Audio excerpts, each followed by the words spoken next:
Hey everyone, and welcome back to another episode of Unqualified Sports Talk. It's a late night recording night for us, Thursday night, first week of real college football going on, not week 0. So had to look out for our bets, had to be in a little bit of a money watch.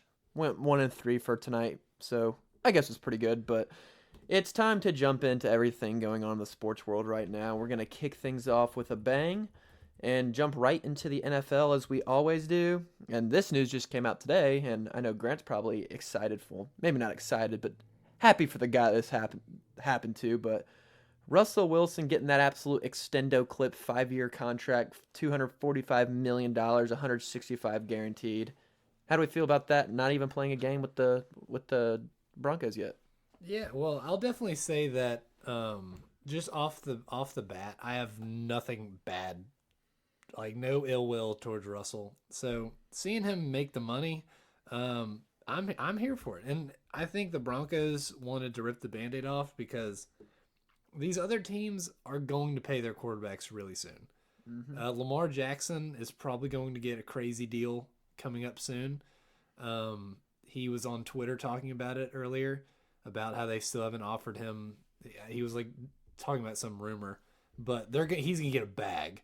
So getting ahead of it, obviously Lamar Jackson's talented, but some people, depending on their scheme, think Russell is still in that potential MVP caliber player. So I mean, I see it. They're trying to challenge for a Super Bowl. You got to pay them. But funny enough, like right before we started recording this, I follow Russell on Twitter, and he liked a tweet. Like I guess it was just like them quoting what he had said earlier, but it's Russell Wilson on his contract. For me, it wasn't about how much; it was about how many Super Bowls we're gonna win.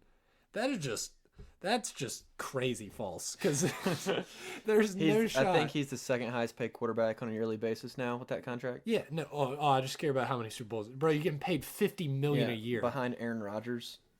No, you don't. You do not care. But I guess one thing, how do we feel about, because it's only 165 guaranteed, while Deshaun Watson's basically getting a fully guaranteed. That one was crazy, dude. NFL fully guaranteed money is wild. Yeah. So is that any disrespect to Russ that he's not getting it fully guaranteed? Is it kind of maybe prove it to us this season and I we'll don't. throw you the rest of the money? Yeah, Or I don't know. I think Russ definitely, like last year was the first time he's had serious injuries keep him out of games. That was just because it was to his throwing hand. I've seen him play through an MCL just tear. yeah, So I don't know. Maybe they're thinking, or maybe his camp is thinking that he'll just be good to play through it all. But I don't know. It's hedging a little bit. yeah, and time will tell. He's gonna. I mean, he's not really losing any wide receiver talent coming from the Seahawks. Obviously, he had DK and Tyler Lockett. Now he has Jerry Jeudy and Cortland Sutton.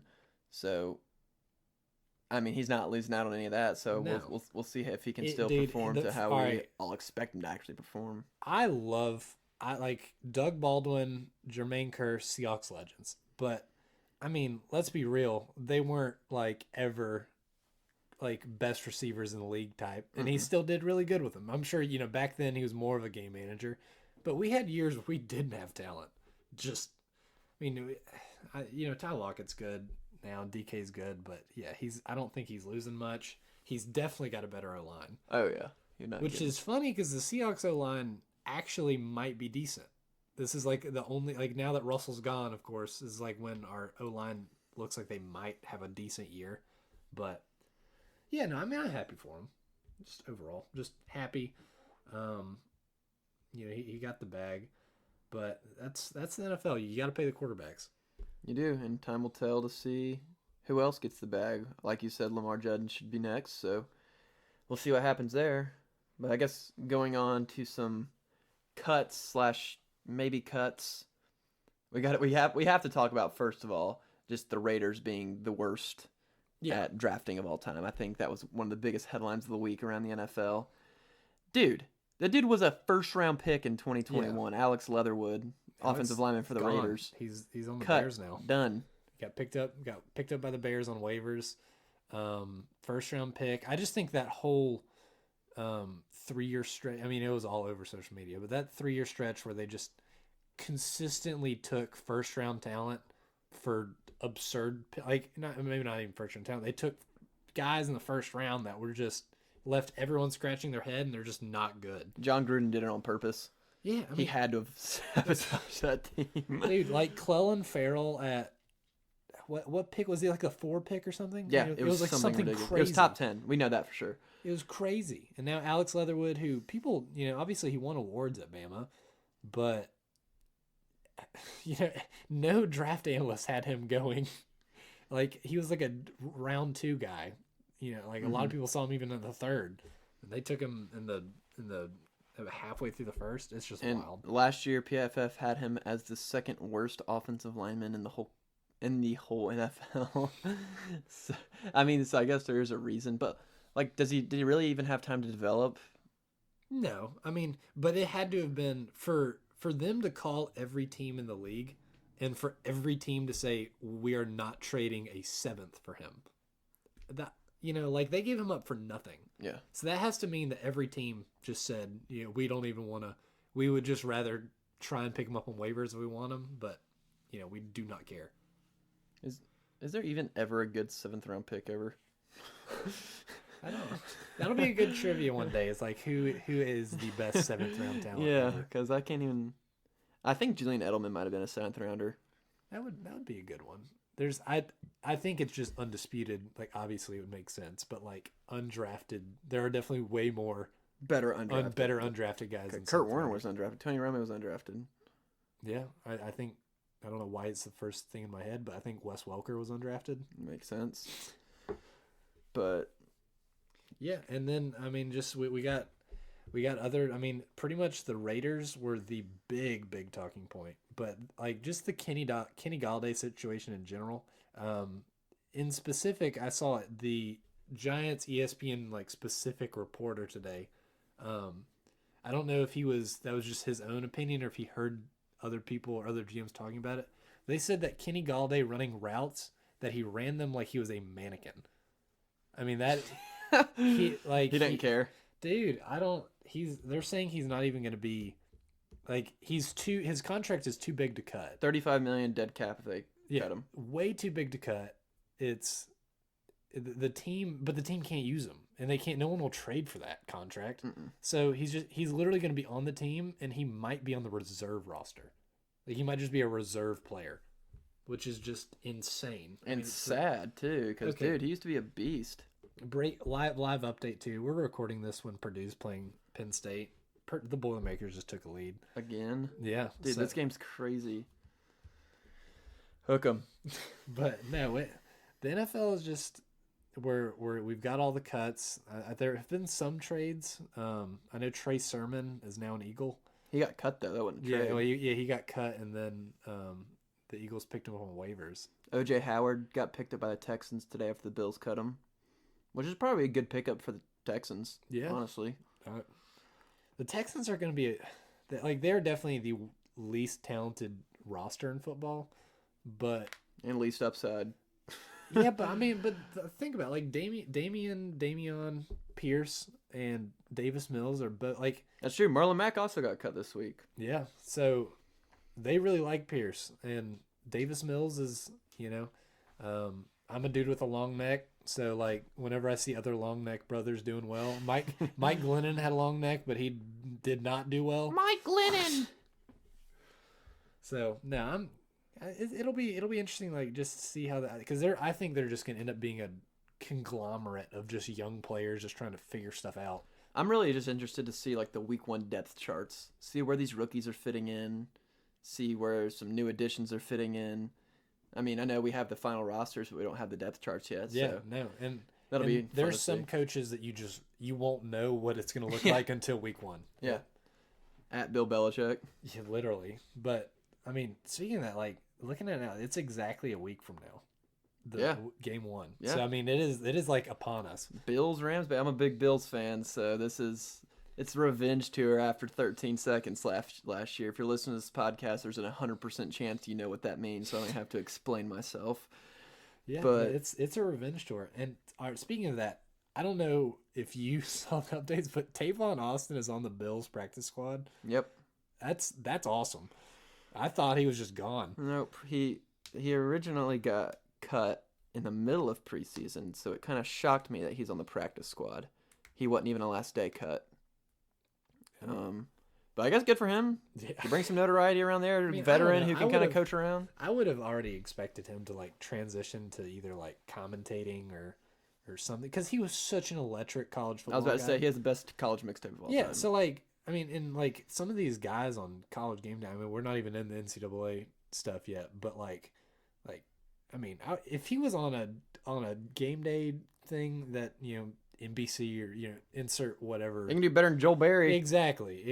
So I would definitely have expected him to do that. But yeah, if Joel Berry can be one where he's only known for being like the third best player on a national championship team, Tavon Austin with the greatest mixtape of all time. Every kid our age knows who he is. Like, put him out there. We'll tune in. I mean, speaking of that, he's a wet ex-Mountaineer. The Mountaineers covered. The Mountaineers. By the West Virginia Mountaineers. Oh, for some reason I was thinking App State. Yeah, I mean, well, technically they are both the Mountaineers. Yeah. But no. Yeah, they did. That was a scary 7.5 points there for me, but we got the cover done.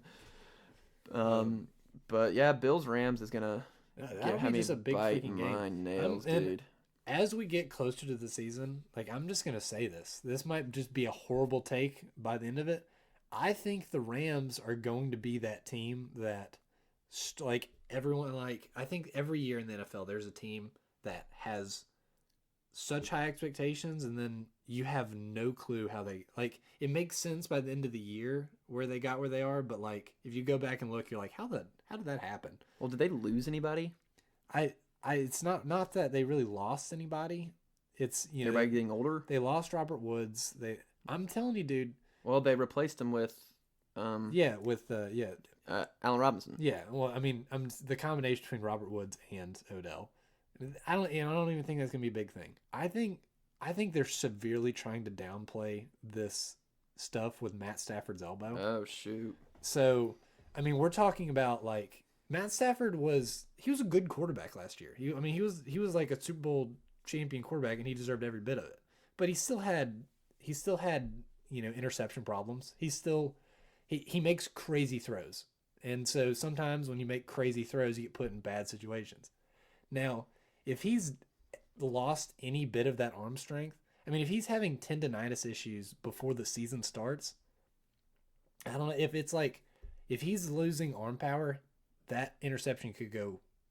And then if, let's say, even has to go out, then they're playing a backup.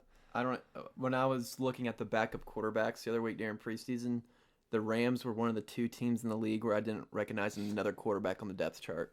So that could be scary. Yeah, I think it's a serious scare. I mean, and NFC West isn't, I mean, the Seahawks are going to be dog this year, but, like, the rest of the teams are, like, 49ers and the Cardinals are good. So yeah, I could seriously until Call of Duty comes out. Yeah, and then the Cardinals will suck. Okay, if they play the Cardinals in the second half, they're worse than the Seahawks. Yeah, but no, because Call of Duty comes out in November. So what? We only have second half. we only have 3 weeks in September, 4 weeks in October. That's 9 weeks. Yeah. So I mean that. So yeah, well, around the mid-season for Cardinals to start going downhill. And then Kyler Murray's gonna hit trick shots. Yeah, he's gonna hit trick shots. 360 YY no scope. But Bills 2.5 points. I'm not touching it. I don't bet on my own games. That's a good policy. But I'm looking forward for Josh Allen's MVP season. Yeah, in revenge tour. As an unbiased observer, I'm all in on the Josh Allen MVP train. You don't say that. I am. I'm gonna be freaking Conor McGregor billionaire strutting around with my Josh Allen jersey on this year. I can't wait. And even, like, and I should say this to those watching, because, you know, obviously we didn't start this before, but Bryce has been on the Josh Allen train at Wyoming, like before he came. I was saying he should be #1 pick. Yeah, he was legitimately talking about how if the Bills get this guy, he's going to be the steal of the draft. And the fact that you can be a steal at 7, yeah, like that, you are a good player. But that's kind of the NFL news. We'll have a ton more to talk about. Yeah, no, week. Exactly. That's kind of how I feel about college football right now. Like, there's almost too much to talk about with college football. We got a hefty platter is what I'm going to call it here.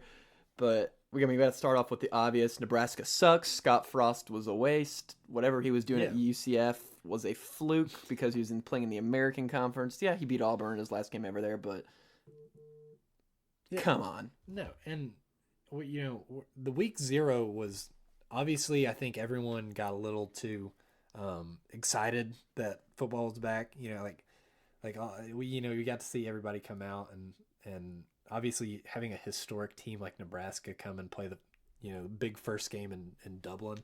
But honestly, like Northwestern, they're not as bad as like Northwestern teams in the past are. I'll give Scott Frost a little bit of, like, Northwestern is not as bad as it sounds, but gosh, dude, kicking onside kick when you're up 11. Like, I don't think he's Sean Payton in the Super Bowl or something? Dude, I don't care what the stats say. I don't care. I do not care. Don't care. That is the dumbest decision I've ever heard in my life. We think he's gone during this season if they can't pull together. Or after. If I'm Nebraska, yes, but you never know because sometimes and that's, I think, what NC State maybe had issues with in the past is, like, sometimes you're like you might have like historic success, and so you think that it'd be better for your fan base to have stability, but like you got to know if a dude's not the dude, and if they're not, get them out. There's no point in keeping guys as like interim bridge people. Yeah, I agree. And yeah, Hawaii got kind of crapped on by Vanderbilt. Gosh, that one was tough for me. There were so many people that were talking about like Hawaii being their team of the week and stuff, and it was never my team of the week. I've had them covering the 9.5. It looked decent. Hawaii came out there and marched down the field their first drive. Easy. I was like, yeah, chill, bro. And like Vanderbilt's Vanderbilt. If it's not baseball, you got a good chance of them not being good at it. But no, I mean that was a good game. Except that you actually have to get into that school to play. Yeah, that's a weird policy. I mean, definitely Derrick Rose won't have a shot. Hey, we don't know how good he would have been at the SAT. He just got someone else to take it for him. And that's all right. If like the one in, I would say maybe 85 billion. Yeah, I just ran the numbers in my head. If the 1 in 85 billion chance Derrick Rose is listening ever to this exact podcast, we know you didn't take the SAT. We don't like it. You've never officially said you didn't take it, but you've also never said you have taken it. So we know you can just come out and say it. My respect for you will go up. It will stay up. It has never gone down. You know what, Derrick Rose? Until you admit that you didn't take the SAT, you should be the only MVP to not make the Hall of Fame. Yeah.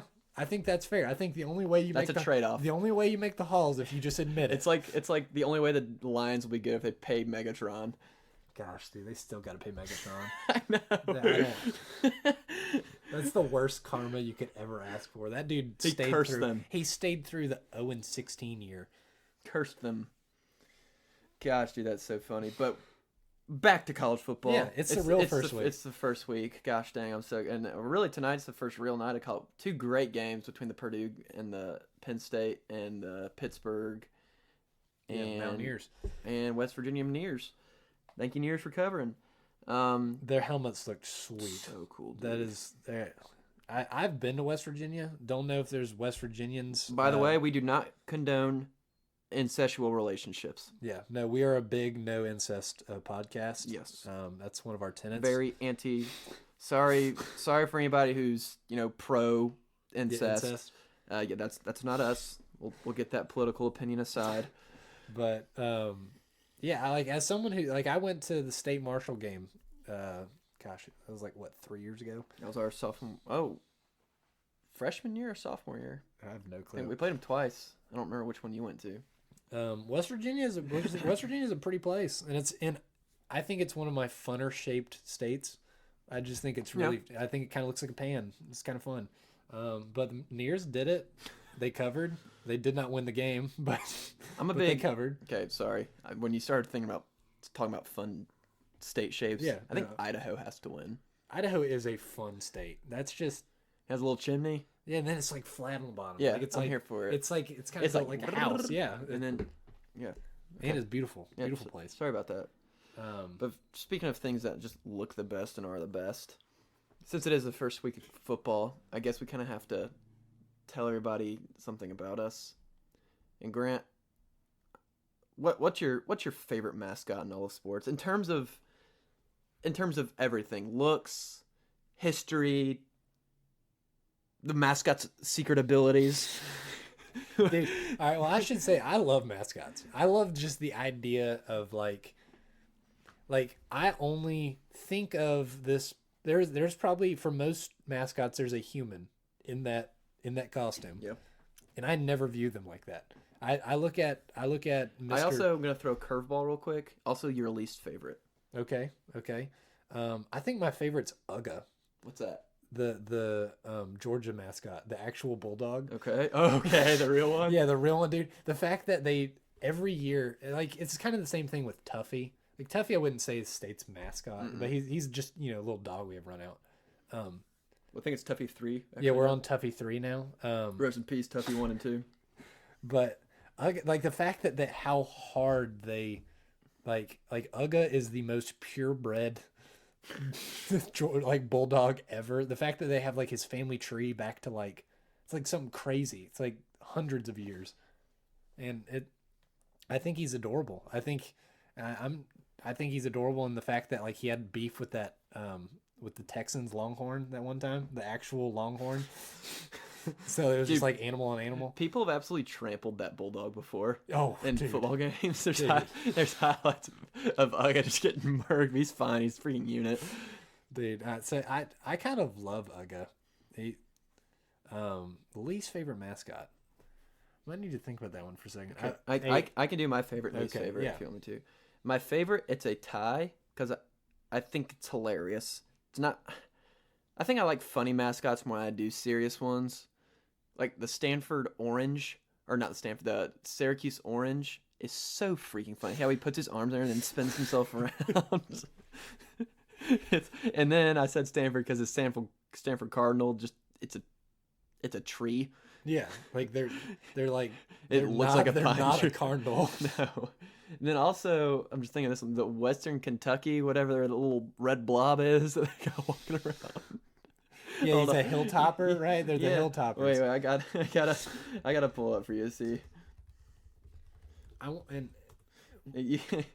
Yeah, Big Red. Yeah, Big Red. He's just a little red blob that runs around. What is the Fighting Okra?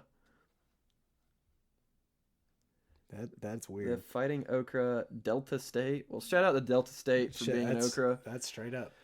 Least favorite for me, 100% easy. Ramses.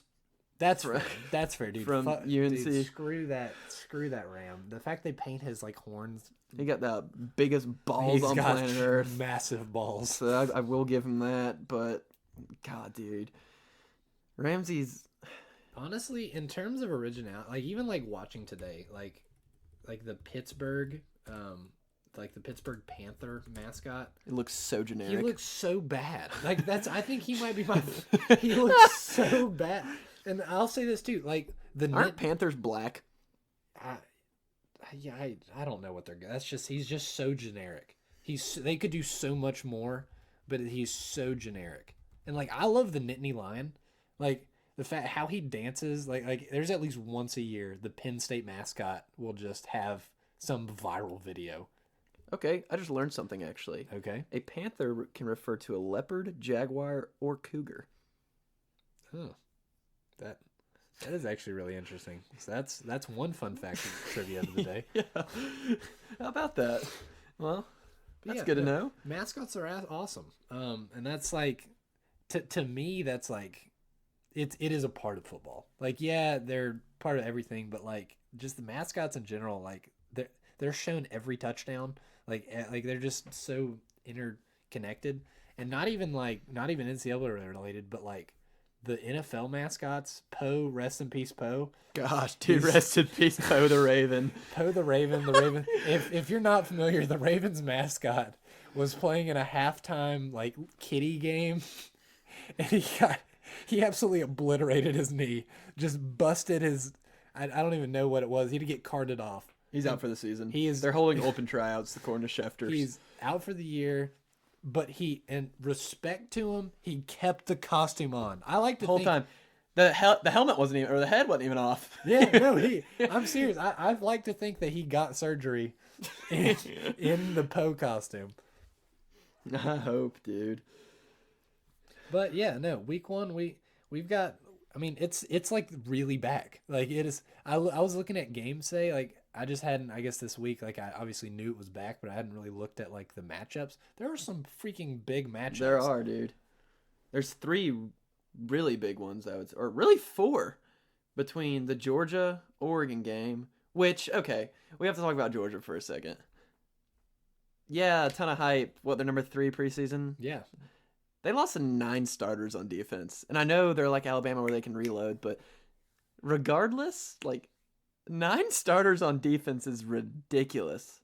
Don't you think? I do. I mean, I think Georgia had, and that's what they prided themselves on. Like they had a good offense, they had a great defense. I'm gonna say it's almost like a reverse of LSU, in that like LSU had the year they won, the year they were like crazy good. They had like so many seniors on that offense, and they were just like Joe Burrow and Jamar and Justin Jefferson.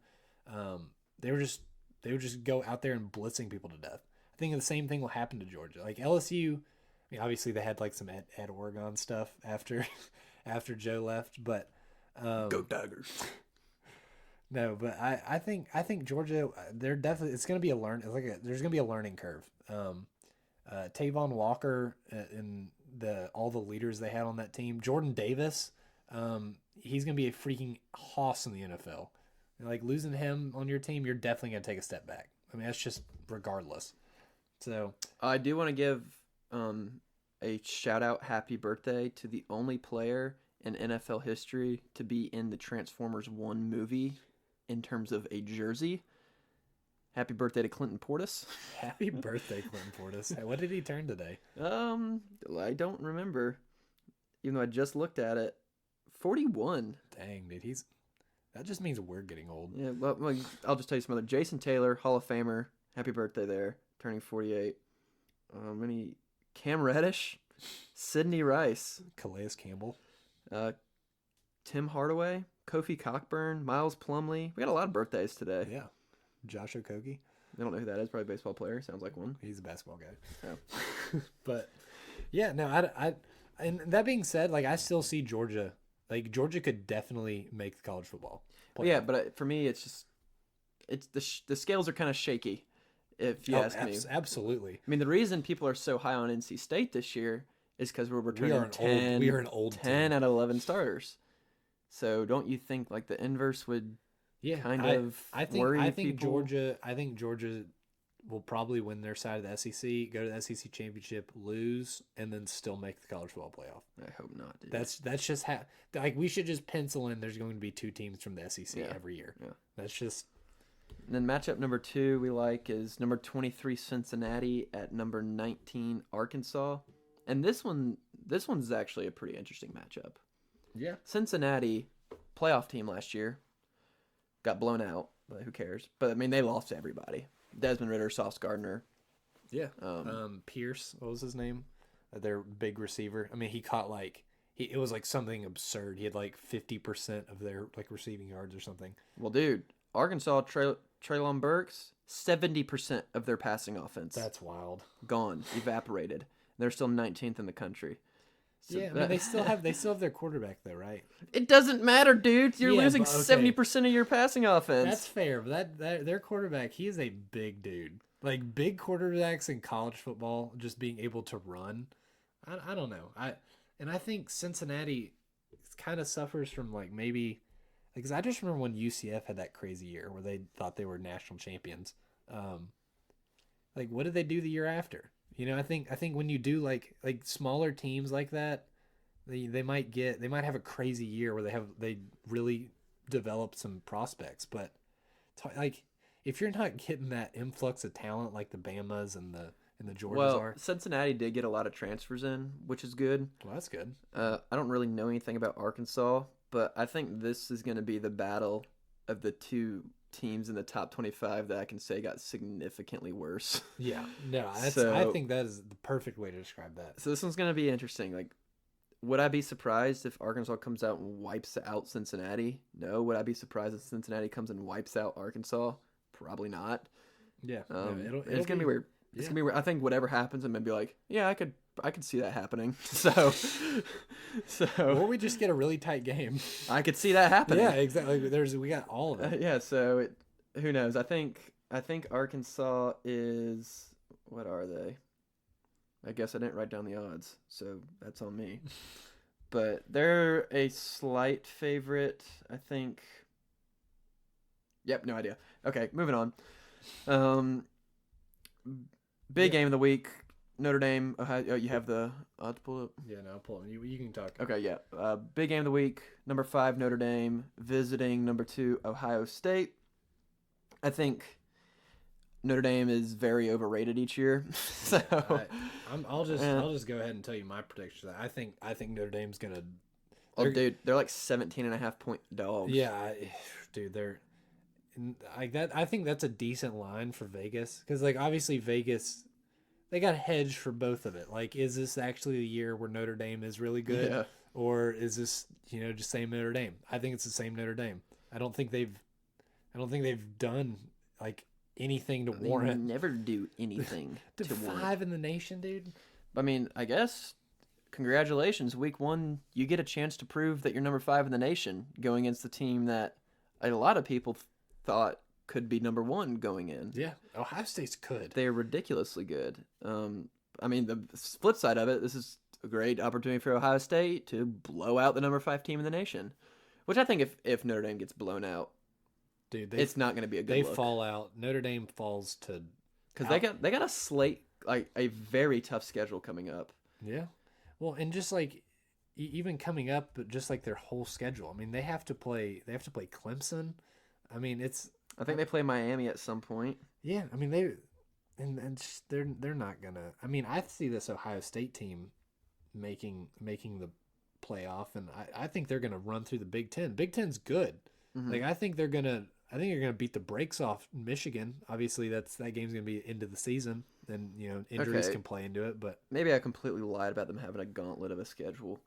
They have to play number 25 BYU, which who knows what they're going to look like. BYU will be. They're like always. They're one of those just sneaky But teams. same with Clemson. Who knows what they're going to look like with DJ Ugaluga Boogaluga. And USC. Who knows what they're going to look like with a completely new cast from coach to players head to toe. Dude, well, it's just the Pac-12. I mean, the So, Pac-12 is. I mean, this is their biggest. This is Yeah, their biggest. no, test of this the is season, their- So, yeah, Yeah. we'll see what And happens there. I mean, even just like speaking of the Pac-12, that's our last kind of huge.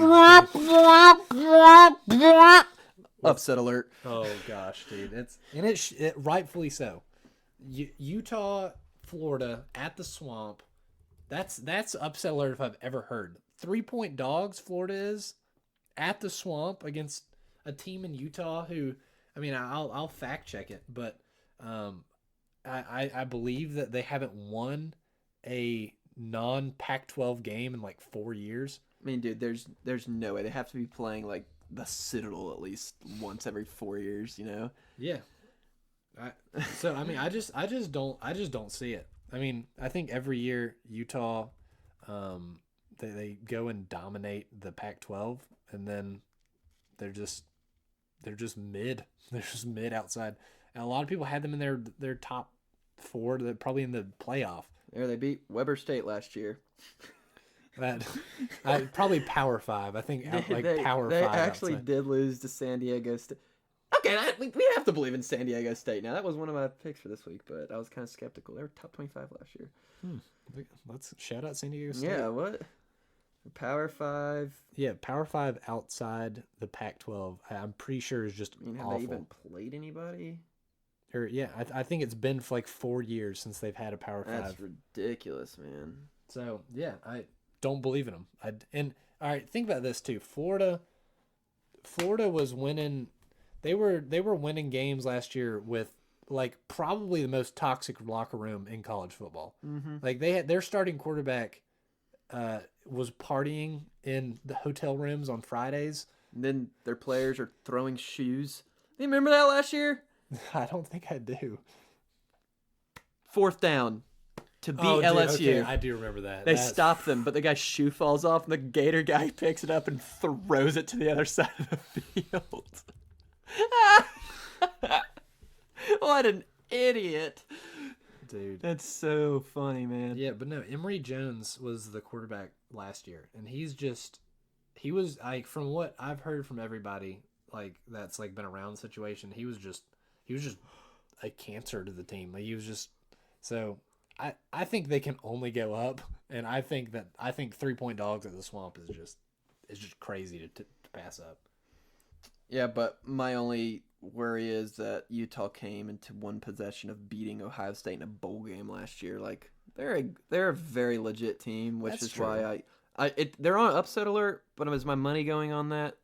Probably not. But I mean, like realistically, if we go back and look at that Ohio State game, like how many guys from Ohio State sat out?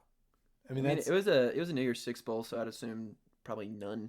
Yeah, I mean that's true. Well, I mean, the tape will tell, but I don't know. I think I'll flip on your kind of intuition. I think Florida will do it, but Fair enough. If I had to put money on it. But yeah, we'll be tuning into that one for sure. Yeah. But a game we'll actually be tuning into in person from Greenville, North Carolina, about an hour and a half, 2-hour drive from Raleigh, is NC State versus ECU. This is the highest NC State has ever been ranked in the preseason at 13. Huge burden for us. But we go against a team that always has our number. That's the East Carolina Pirates. And something that does worry me is, yes, we're returning 10 out of 11 starters on defense, but I think you can attest this too. Under Dave Dorn, it seems like passing defense isn't a problem. It's more so teams can break out big runs on us. Yeah, and that's explosive plays really in general. Yeah, I mean this year will be the interesting experiment of, it seems like we've never had either we've had good secondaries or we've had good D lines, and it's like there's never been a harmony about it. I think this year, like, we actually could have. We just need Peyton Wilson to stay healthy. Dude. Yeah, and our linebacking core looks really good. So I don't know. I'm not super duper worried about this. Just like it's gonna be hostile, but like as State fans, we realistically have to look at ourselves and say, like, if we think that we can win the ACC, East Carolina shouldn't be a problem. We should just walk over them. Yeah, you know, like this. I mean, they were, I think, a 7-8 win team last year. Yeah, they went to a bowl game.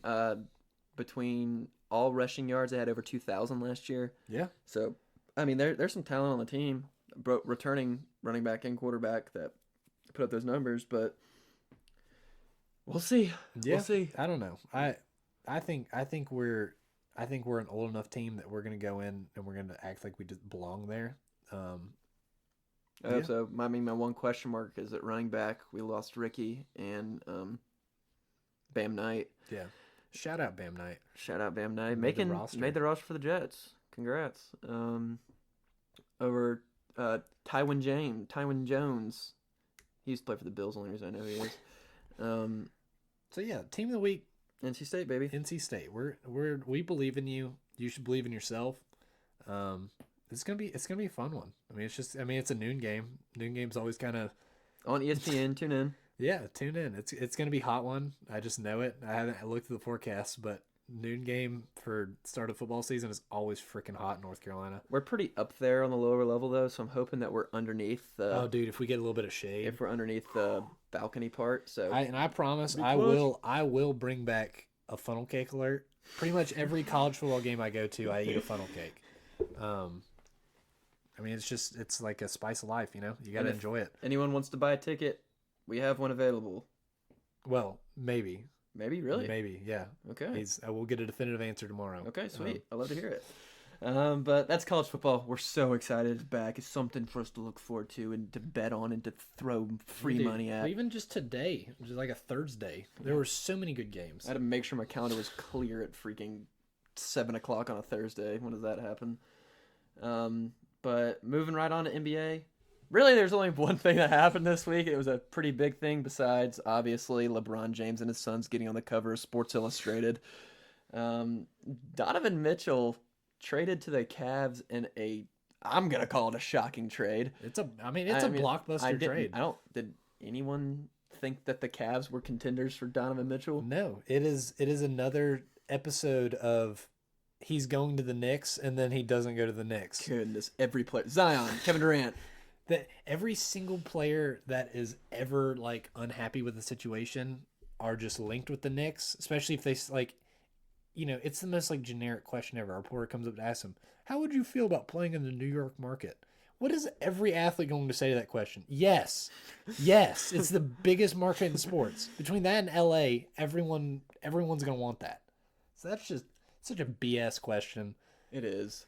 And Danny Ainge is such a pro at team building. He's not going to take some Knicks offer if there's other teams that are going to give a better offer. And that's kind of what I see with this trade is like, in my opinion, it's an A+. It's maybe not an A+. I think it's an A for both teams. That's what our boys NBA district. But the longer, at first I looked at it, I'm like, dude, they're giving up Lauri Markkanen and Colin Sexton and 3 unprotected picks for Donovan Mitchell. That's ridiculous. But then I saw your text. We're like, dude, him paired with Darius Garland and Evan Mobley is gonna be ridiculous. And I'm like, it is. Yeah. And Jared Allen there too. Yeah. No, I mean that's what like. Colin Sexton was going to walk. That was like he was still a free agent. Wait, are they doing like a sign and trade? I guess so. I mean, they said he signed a 4-year, $72 million. Okay, so it was a sign and trade. Yeah, so he's walking, and you have Darius Garland, All-Star last year, Jared Allen, All-Star last year, and now you get Evan Mobley, who I think he's a beast. Me too. And so obviously Donovan Mitchell, it's a little debate on whether or not like he's good defensive, like how good he is defensively. But like he is a really good player. I'm interested to see because Darius Garland, he's the point guard. He's going to have the ball in his hands. That's kind of the role Donovan Mitchell played. He almost played that LeBron, I'm going to have the ball in my hand role. But he's going to have to play off the ball now. That's true. I think he did have a year with Ricky Rubio, and it seemed like it worked. Because, I mean, Ricky Rubio. He's always got the ball. But I see it for the Cavs. And Lauri Markkanen is not the Lauri that we all thought he would be when he was a rookie. Yeah. He played well for the Bulls, and then he's just kind of been mid. Kevin Love's still on that team. On the Cavs team? Yeah. What in the world? I mean, as of still like, getting paid so much money. Yeah. And if you look at the East is really not like crazy. I mean, if you're looking at the Celtics are young, and obviously, they're still going to be in contention for a good while. It's hilarious that the ESPN already has the updated Donovan Mitchell. Dude, where did I see him? Stop. Raul Neto still plays in the NBA. He had an A+3 in 2K12 for the Jazz. He's one of those guys that's like, if you're a good 3-point shooter, you will stay forever. That's ridiculous. Is Kyle Korver, like, is he out of the league finally? He's done. Okay. Mr. Fax Machines. Ricky Rubio's there. Yeah. I don't know. I see it for the Cavs because, like, obviously the Celtics are going to be good. Are the Heat, like, what is their window looking like? They're an older team. Yeah. Tyler Hero sucks. Duncan Robinson sucks. He averaged, I think, like 5 minutes a game in the playoffs. Yeah, like you can't win championships when you're playing a guy 5 minutes a game that you're paying $100 million. I mean, what are they paying? It's like crazy. Yeah. No. And then like Bam disappears. I kind of like Bam, but he just disappears. Jimmy's getting older. Kyle Lowry's really getting old. Yeah, he has a dump truck. Fat Lowry. So yeah, I mean. I don't see like the Hawks are trying to make something. The Knicks are going to be balls. But like realistically, I want your honest opinion. Would you take this Cavs team over the Nets over a full season? Yeah, because the Nets are absolutely toxic. Yeah. They will never be able to play together. That's exactly how I think. They will never be able to play together. I think something will always come into that situation and make like some excuse as to why. Kevin Durant's the biggest diva in the NBA right now. And then you have Kyrie. Yeah, I was about to say he just does also a diva, and also just does what he wants or doesn't do what he wants. And then James Harden just he's turned into Eddie Lacy. And he's actually It's actually Ben Simmons. Oh yeah, that's right. That's right. Who He's also a just diva. won't play basketball.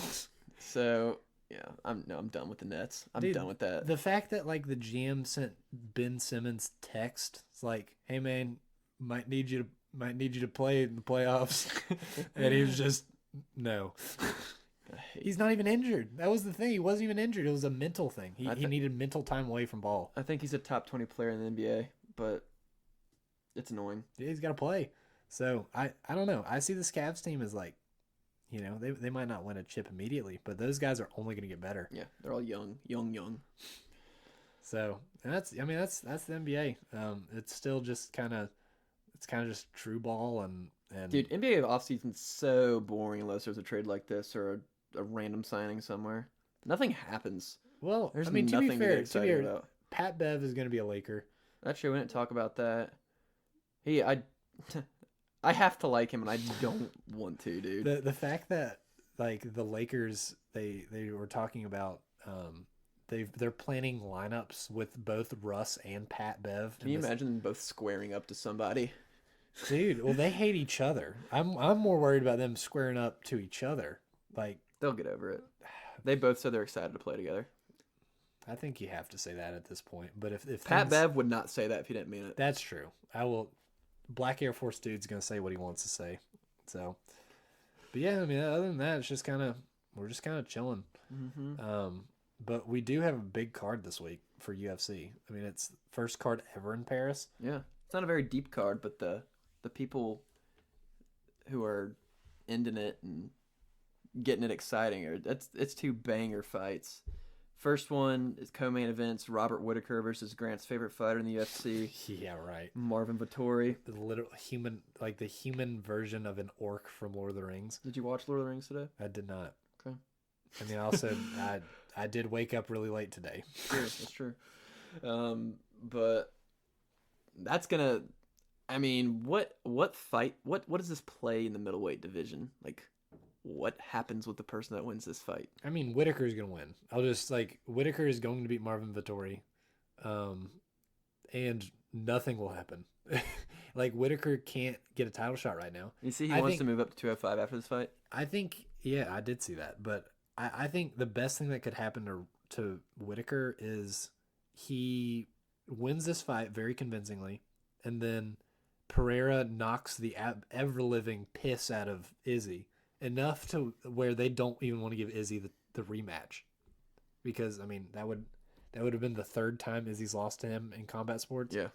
So if Izzy gets knocked out like bad, like first, second round knockout, Whittaker might get the shot. I mean and I think that's all he can hope for, because he's got 2 shots. He lost badly the first one. He arguably, a lot of people think he could have won the last one, but. You know, he didn't look convincing. You know, I think that's the big thing is like he could have won, but he just didn't look like a champ out there. Yeah. So this is a big thing for Rob if that happens. Yeah, but Robert Whittaker should freaking 6-12 elbow Marvin Vettori and destroy him. Yeah, Vettori is he's just a wrestler. His boxing is trash. He's ugly. He's so ugly. Robert Whittaker's not ugly. I would tell that to his face. Let me say that. Let me say that right now. I'm sure Marvin Vettori could do whatever. He'd throw me like a rag doll. All right. Y'all should see the videos I have of Grant facing Marvin Vettori. Yeah. Okay. So we love UFC 4, right? Like it's such a fun game. And like my first career, I started as a middleweight, and I play this guy, and he beats me in some bull crap. Like I was made my guy as a ground specialist, beat me some bullcrap way. I could never get off the ground with him, so I ended up rematching that fight like 7 times. I just couldn't. I could not beat him. Justin made some joke to you in the middle of that, and I've never seen you were actually pissed at Justin. Dude, I was legitimately angry. Like that's like the whole like you mad, bro? Yes, yeah, I was very mad. Oh gosh, so yeah, screw Marvin Vettori. Team Robert all the way. Yeah, and you know, I we'll talk about it more for my hook and picks of the week, but a lot of people know Buckley. He's fighting this. He's known for the ninja kick knockout, where the other guy caught his kick and then he just did a 180 face kick and just knocked the dude flat out. He's fighting Nasruddin. I think that's how you pronounce his name. I'm a big Nasruddin guy. I'm very excited for that fight. Isn't Buckley like plus 225 or something? Yeah, Nasruddin's good. Like he's got crisp boxing. You got the crit boxing, You bro. got the crisp boxing, bro. But no, that should be fun. Buckley can put your lights out in one shot. Oh so. yeah, it should be a good fight, see what happens regardless. Yeah. But the main event of the evening is Cyril Gane versus Tai Bam Bam Tuivasa. Yeah. Okay, I gotta preface this with something. Chael Sonnen is picking Tuivasa to win this fight, who is like a plus 500 odds.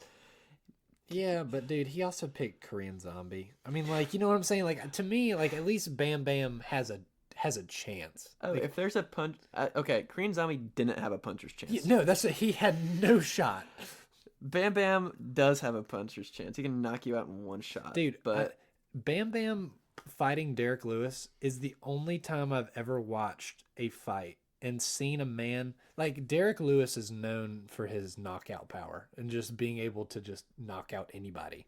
And he had Bam Bam like coming up off the ground and he landed like 6 shots in a row that some of them probably would have killed me. I would not have woken up from those shots. And Bam Bam just ate him like he literally, it was like a breakfast sandwich and just knocked him out in that same round.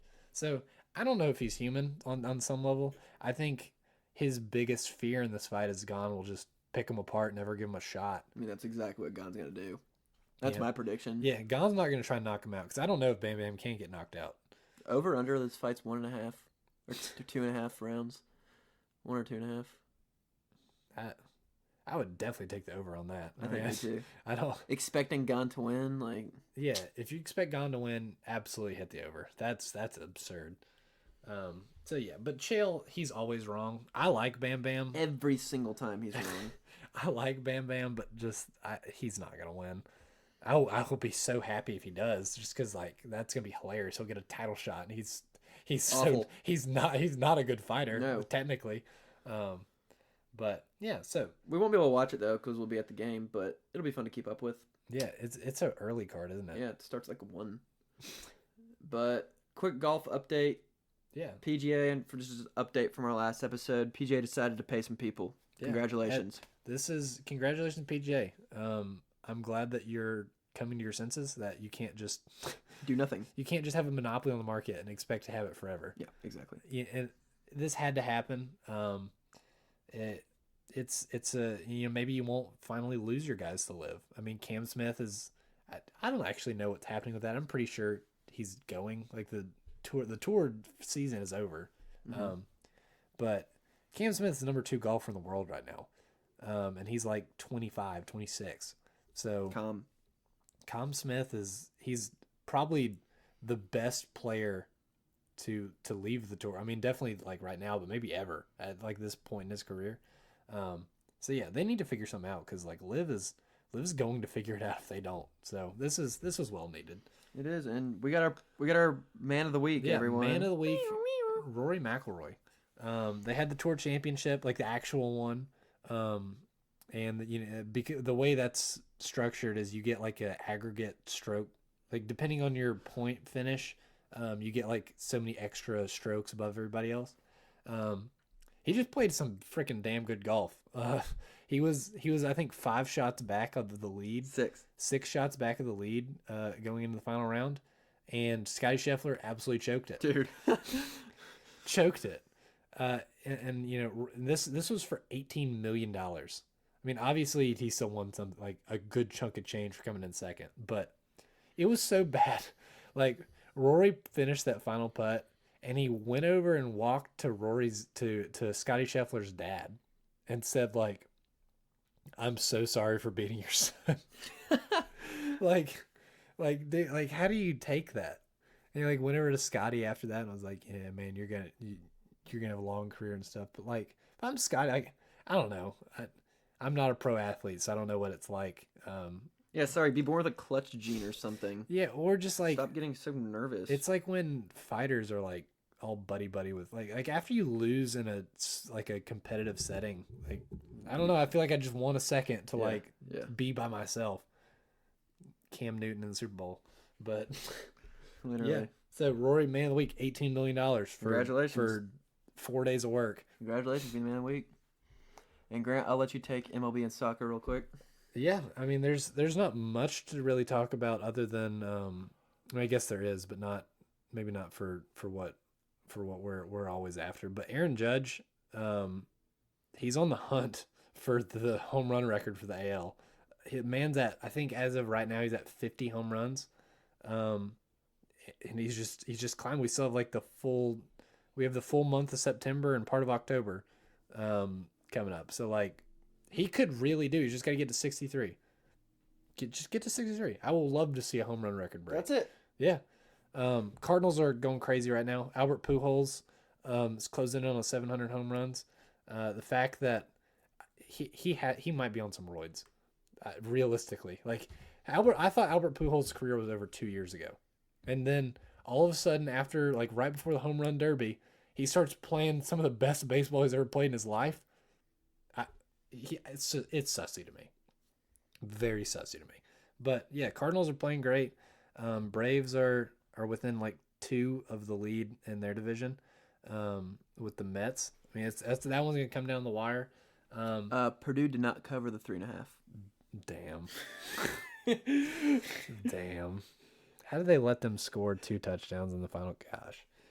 But yeah, and it's Paul Goldschmidt with the Cardinals. Realistically, we have a shot at having 2 triple crowns, which is just insane to like even really like conceptually think of. Like you rarely get 1, but the fact that we could have a year with 2, I think it's crazy. I would love to see the odds on that. I would love to see if Vegas or anything has odds on like Aaron Judge winning Triple Crown, because you might need to take it. Soccer wise, I've been watching a lot of soccer, but Liverpool, I was sitting in a food court at the school I'm at, and literally they scored in essentially the U.S. equivalent of a Hail Mary. They scored in the 98th minute of a game against who were they playing? At any rate, they scored in the 98th minute against Newcastle, and absolute scenes. I'm screaming in this food court, and everyone just staring at me, looking at my laptop. But it was scenes. So Liverpool are still sucking, but I'm here for them. I think they'll still be entertaining, and I mean that's about it for me on soccer. Well, Grant, thank you for our insight into soccer analytics. I have no idea what's going on there either, so it's insight for myself. Oh, and we didn't talk about this with golfing, but hopefully friend of the show, James Nicholas. So there is still golf going on. Let me say that. Tour season's over, but the PGA Tour Canada is having a big event right now. James Nicholas playing some good golf right now. 6 under on today's round. He's got a couple more rounds to play, and I'm tied for 4th. Let's go, baby. We're cheering for him. Let's go. Hopefully he's on the show in a couple weeks. But time to jump into the segment. Grant, your turn for trivia. I've never gotten one wrong. Here we go. All right. So we were talking about mascots. So I want you to tell me who the oldest mascot is for both all American sports in general and then just the NFL. Yale Bulldogs. That is true. Let's go! Handsome Dan, I think is his name. He was the first. He was the very first. Okay, and for NFL, is it some rinky-dink like the Eskimos that were a team for 2 seasons? It's like they're still a team. Chicago Bears. No. It's Let me give it one more shot. Cardinals. No. Oh, okay, tell me. It's the Atlanta Falcons. There's no shot, dude. They formed in the 60s. Yeah. No, the first mascot in the NFL was 1984. Like, they did not actually have mascots at the games. Oh, okay. That makes sense.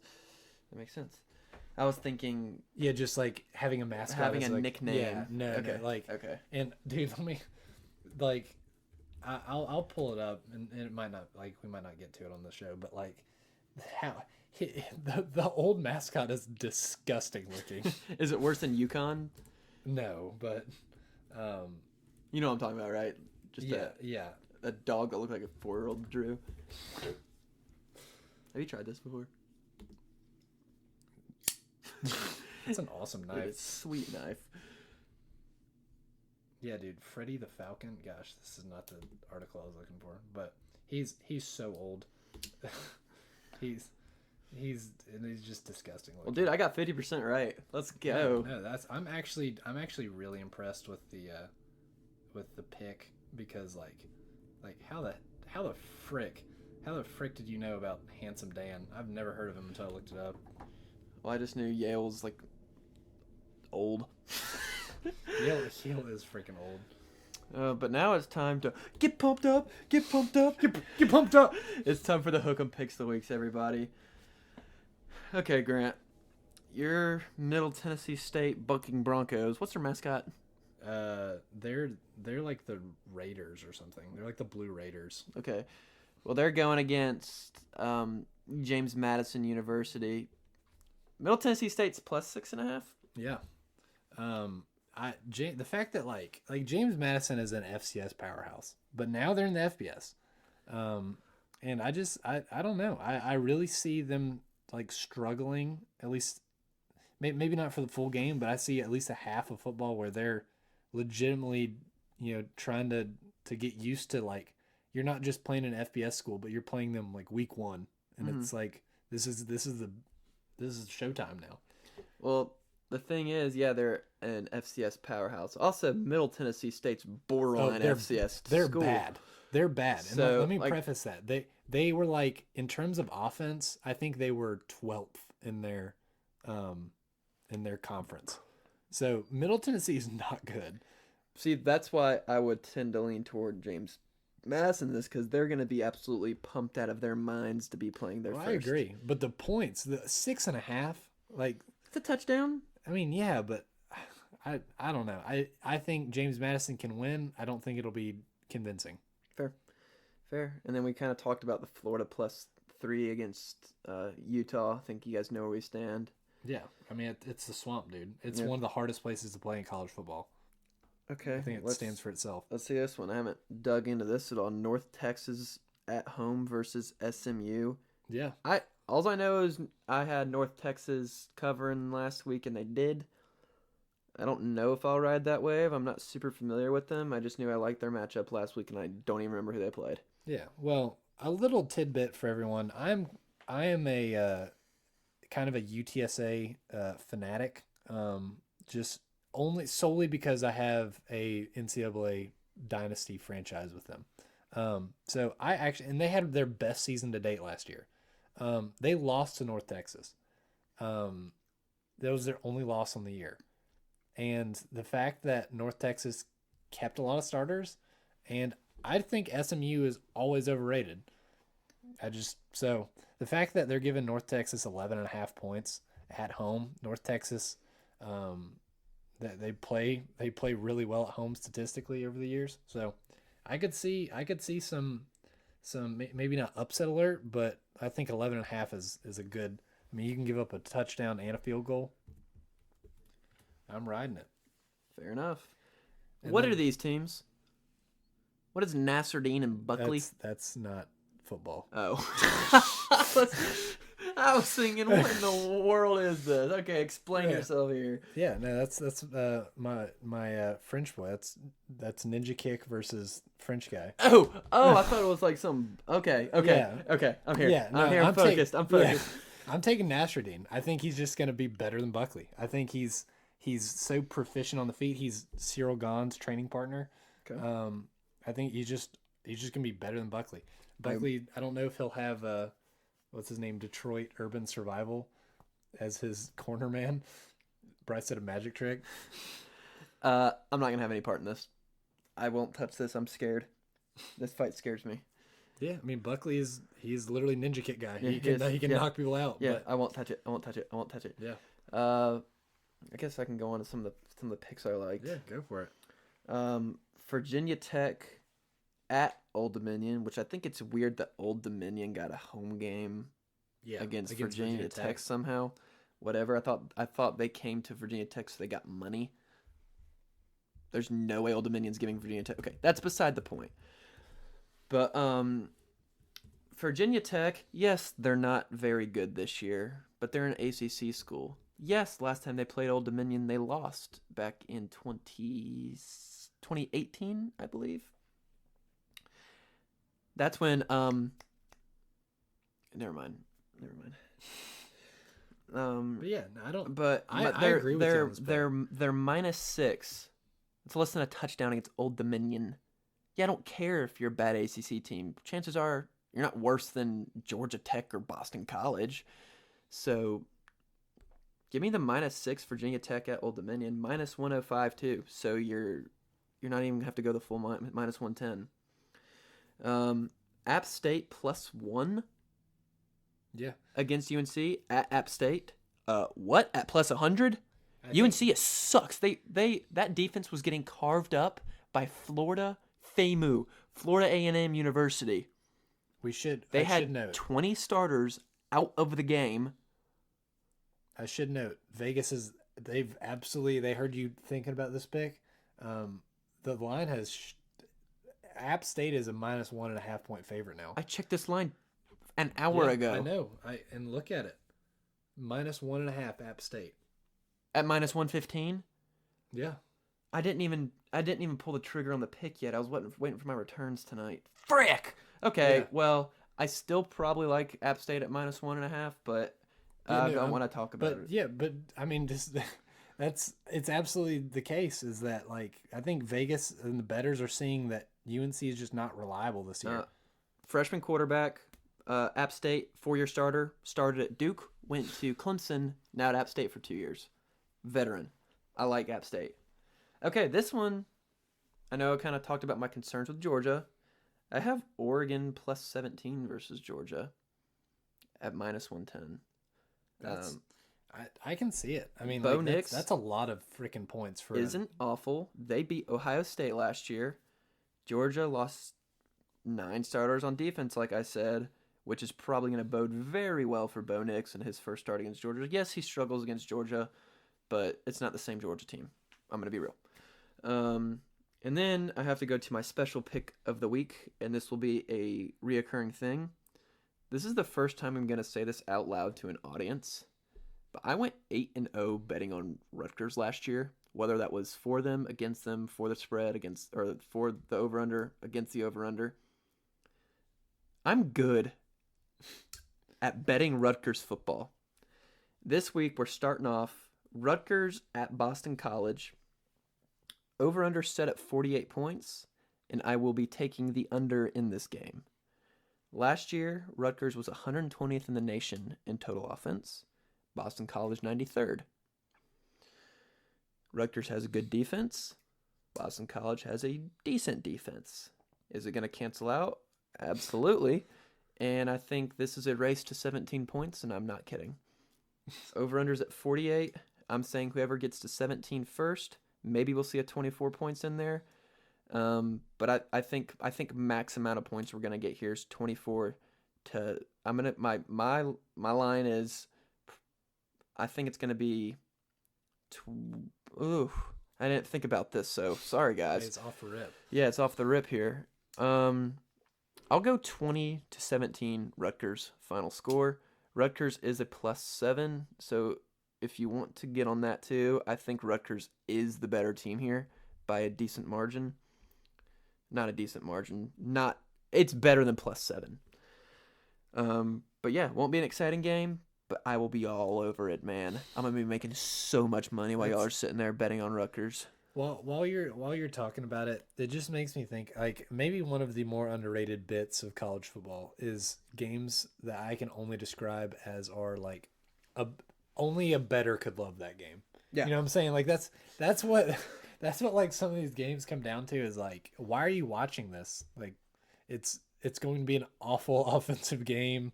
You know, teams aren't great, but like okay, Rutgers, I did a lot of Rutgers digging, guys. They did bring in 4 Bradfords on their offensive line to try to bolster that a little bit. And they do like to run the ball a lot, so I could see why that was a pretty big focus of theirs. So maybe we'll see. I don't know. Maybe they can get up 110th in total offense this year. You never know. But yeah, Rutgers, um, bet for them +7. But I think my lock of the week is under 48 points, and I will go 9-0 betting on Rutgers football. Yeah. Also, just a little bit of tidbit that I also literally just found out right now with the North Texas pick. North Texas is like one of like 3 teams ever to start a season like I think they started 0-6 and made a bowl game. Impressive. So I mean we're riding a high. Yeah, it's 7 in a row then. Yeah. Well, I don't know if they won their bowl game or not. That's a good question, but no, they beat UTEP. Okay, so then that's 8 in a row. Yeah. Wait. No, that was last week. Okay, I was about to say that was the game that you were talking about last week. So, yeah, North Texas against SMU. Who the frick is that? It's 2020. Okay. So we're missing a year. Yeah. Yep, I don't know what's happening. But yeah. All we know is North Texas is running high. Yeah, but now we got our parlay we cooked up. That's never lost. Yeah, it's never lost. Last week we didn't have one. We were on vacation at the beach. We did have a fun time. We dug a giant hole. Yep, If any of you are interested in our personal life. Yep, it was about 6.5 feet deep. Good handful of people came over. We're absolutely gassed up that we were digging a hole. we start digging, and I can't tell you how many older guys just like came over and were like, "Dude, that looks awesome." Yeah. I mean, we took like shifts digging. I mean, we were literally like in the mines. Okay, we took shifts, and two dudes walked past Bryce, and they're like, "Dude, that's freaking awesome. Do you want to go do that?" So we had fun at the beach, and we met a toad named Edward. We did. He stayed so much with us. He like stayed in the same spot every day. He loved it. But back to the parlay. Yeah, parlay. Robert Whitaker. He's going to win. -211. It's put your mortgage on it. Mm-hmm. It's gonna happen. And then obviously we got Virginia Tech. I think Old Dominion. Lightning won't strike twice. No, can't. That's like betting on the App State Michigan upset happening again. Yeah, that's -260. Yeah, and I think it could be a lot worse. But I think Vegas is hedging because they got busted on it last year. So no, that's. And then we got Arizona, San Diego State. As we talked about a little bit earlier, San Diego State, good team last year, top 25 team last year. And Arizona sucks. That's Bryce was informing me this earlier. Arizona sucks. So why not just take a team 1 year removed from the top 25 against a team that sucks? I mean, they are awful. So altogether, this ends up making the parlay about +200, about like 199. So yeah, take a chance, double your money. Never lost. Listen. You can make up to 8 times your money sports betting, or you can lose it all in the stock market. You have a chance to lose 100% in the stock market and only gain really up to not that much. Yeah. Sports betting, you're basically guaranteed 8 times your money. So it's 100% of problem gamblers stop before they hit it big. Really? Dude. If that doesn't give you motivation for this week, you guys. I'm telling you, that photo of the miner is just he's just endlessly mining and he's so close to the diamonds, but he just walks away. That's every better ever before they hit it big. It is. I love it so much. Yeah, Arizona's 91st according to CBS's power rankings, and we'll see what San Diego State is. This could be a absolute shot in my 48. We're not worried. Nope. So yeah, double your money, ride with the boys, and that's a show. I mean, we're just ecstatic that college football's back. Our Saturday is just going to be state game and then football and then enjoying the town. Hitting the town. But yeah, no. Look out for we got big things working. for Unqualified Sports Talk. Mm-hmm. Couple interviews coming y'all's way very Exactly. soon. Very, very exciting people that will soon be qualified to talk about some stuff, and we will ask them various things, and it'll be a jolly good time. And they will tell us answers. Yeah. Riddles, perhaps. Poems and... Okay, guys, bye.